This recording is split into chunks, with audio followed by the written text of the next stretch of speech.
Well, today we're joined by David McNamee, third place finisher at the Ironman World Championships last year in 2017 and the fastest run split in 2015 and on your debut World Champs. So thanks so much for joining us today, Dave. No problem, it's great to be here. It's great to be back in Hawaii and yeah, it's great to be back racing here. Brilliant. And today Dave is going to be sharing with us his top tips for the Ironman.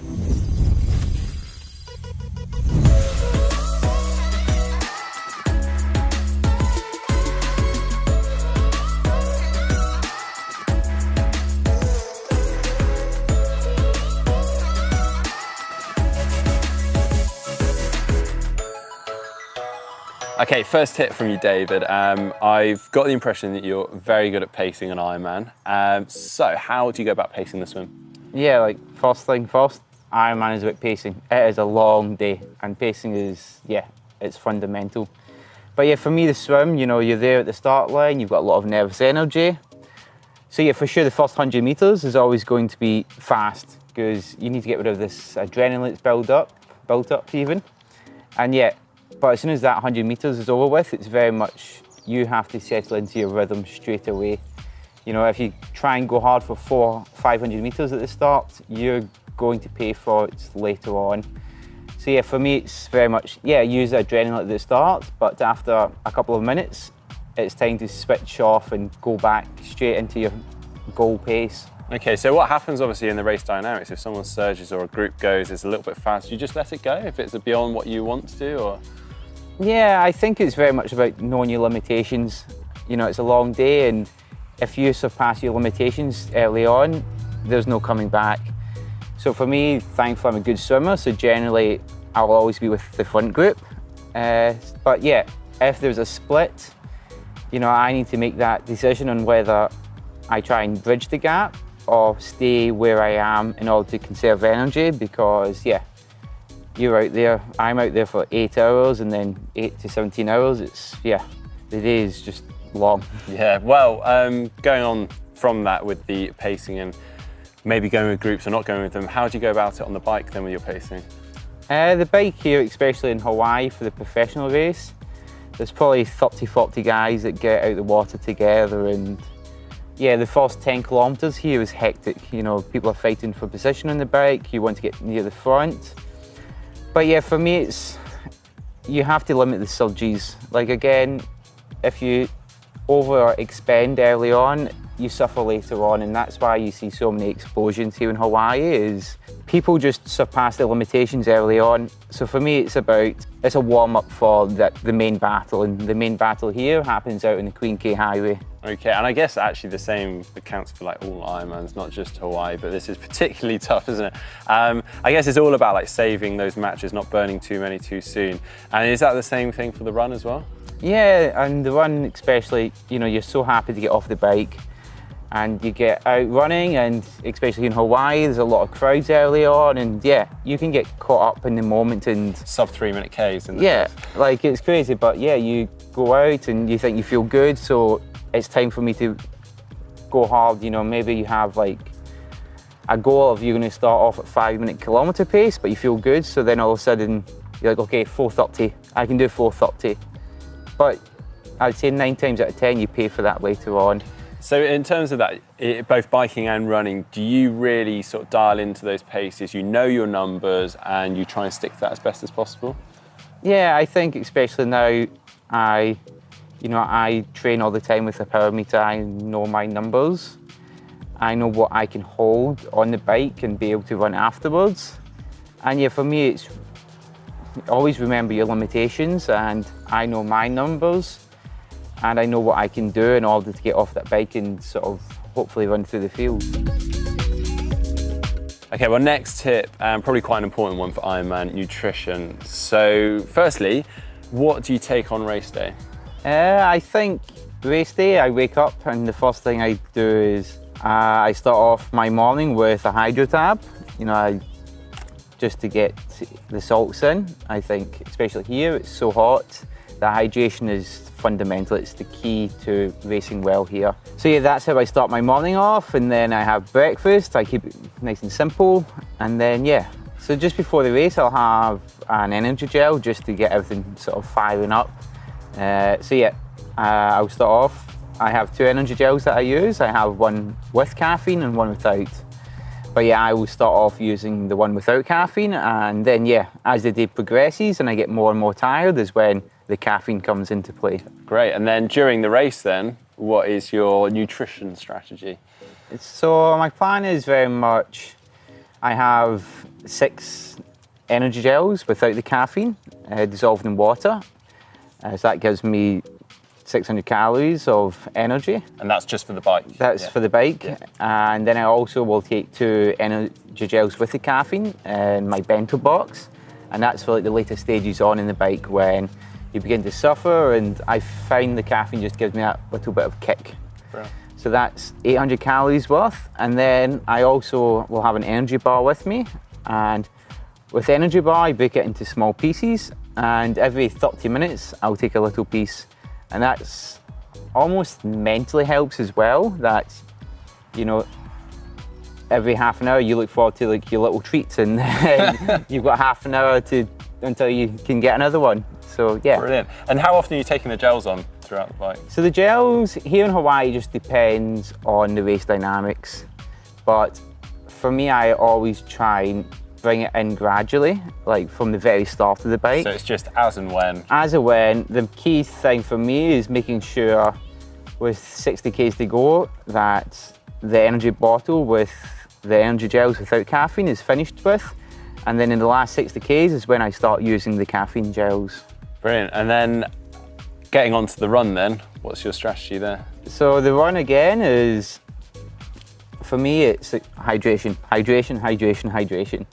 But yeah, again, it's back to the gels. And again, I start the run without caffeine, just to give my body a little bit of time to recover, because you can have such a thing as too much caffeine. And I need the caffeine again later on in the run when everything hurts. Yeah, so I'll try and take 2 gels an hour. And then between that is just, here is to drink as much as you can without feeling bloated. And then I also use a carbohydrate mouth rinse from Unit Nutrition. And I use that at when I'm at the low points, when I just need the energy and I need the energy now. Okay, so what is the idea behind that? Because I've heard a lot about carb rinsing, and for a lot of our viewers, it's going to sound quite new and probably quite unusual. The idea of taking or swilling carbohydrates around your mouth and then getting rid of it. Yeah. Or in this instance, you can actually swallow this. So, yeah. So what is the idea? What do you get from it? So as you said, the idea is that you take a drink, you swirl it around your mouth, and then you can either swallow or spit it out, depending on your preference.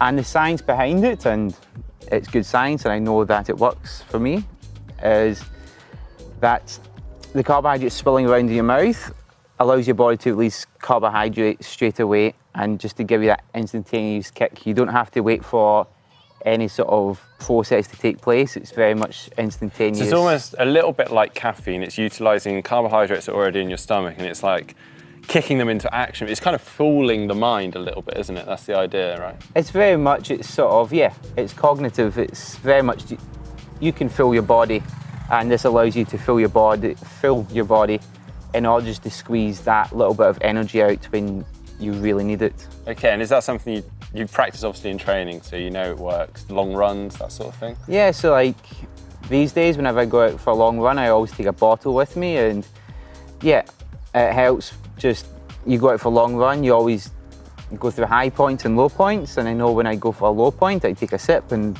I feel better. Okay, well, on that mental subject, I think this rolls quite nicely into our next tip, because that is such a big part of Ironman racing, how you overcome those highs, those lows that you've just mentioned. So do you have any mental strategies? Yeah, I think, first of all, like on race day, I try, no matter what happens, not to panic. Like, panic causes you to get stressed, obviously, and you know, that uses up energy, and you need energy to race. And yeah, panicking is, yeah, at least to nowhere apart from a worst performance. So yeah, I always try and stay relaxed no matter what happens, and yeah, break the race down into manageable sections. Okay, so like when the group surges on the bike and they disappear down the road, you just stay relaxed and you focus on that pacing we've just spoken about. And hope that it pays off on the run, I guess. Yeah, very much so. It's always remembering that it's a long day. It's a long day ahead of you, and you never know what's going to happen 1 hour down the line, 2 hours down the line, 5 hours down the line. It's very much having the mental strength to stick to your plan and not getting caught up in doing silly things. Yeah, and you mentioned about these highs and lows, so I'm sure you've had some pretty dark moments during Ironman racing. How do you overcome them? I think the key is when you go through the low, you always remember that the high will come again. I've did enough Ironman, you hope, but generally it does. Even if it's not a high, it gets better than being very low. And yeah, I look back in past races, and yeah, there's times where I've hit, even last year at the World Championships here when I came third, you know, we got 110 k's into the bike and I'd been dropped, and I went through a very low patch of 10-15 kilometers. But I was keeping positive during that time and trying to stick to my numbers as best as I could, and remembering that you don't know what will happen later on down the line. That sort of ultimately led to me being on the podium.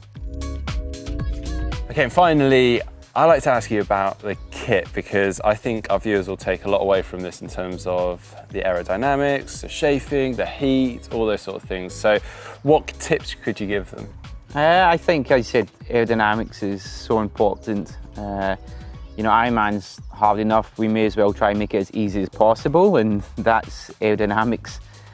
So yeah, like this year I focused a lot. I've been in the velodrome twice. Here, especially in Hawaii, heat is important. So it's the one time a year that I actually shave my chest hair off, and yeah, that's how I sort of cope with the heat. Great, and then also the comfort, because I mean, this suit has got to see you through 8 hours or however long it takes you. So is that something you actually think about? No, very much so.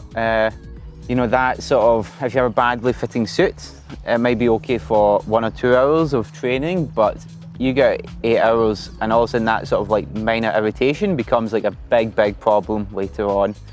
So yeah, I'm fortunate enough that I have a custom fitted suit to my dimensions. But yeah, I'd say for anyone out there, it's very much finding a suit that fits you and fits you well, and making sure you actually practice in it. Like a lot of people never actually wear the triathlon suit until it comes to race day, and then they get 5 hours into the race and all of a sudden, you know, they're bleeding somewhere and they've got chafage, and it just makes the day a lot more miserable. I need to make sure that nothing will detract from my performance, and that's what I do. Super. Well, this is probably going to sound a little bit crude, but the chafing side of things, do you lubricate? Do you use a petroleum jelly? Is that something you've got a little routine you have in the morning? Lubrication every day. My first year I switched from ITU to long course. I was like, oh, I don't understand why people are using all this sort of lubrication and stuff, but you learn fast. You learn fast, and you learn very painfully. And yeah, I'm very much, I don't try and be cool about it. I'm very much, lubrication all the way. Well, that was really interesting. Thanks so much for sharing your tips with us today, Dave. No problem. I love to talk about triathlon, so yeah, it's a pleasure. Thank you very much. Well, if you like this video, hit that thumbs up button. If you'd like to see more videos from GTN, just click on the globe and subscribe. And if you'd like to see our video about 10 facts on Kona, then click here. Yeah, if you'd like to see our Kona in numbers video, just click down here.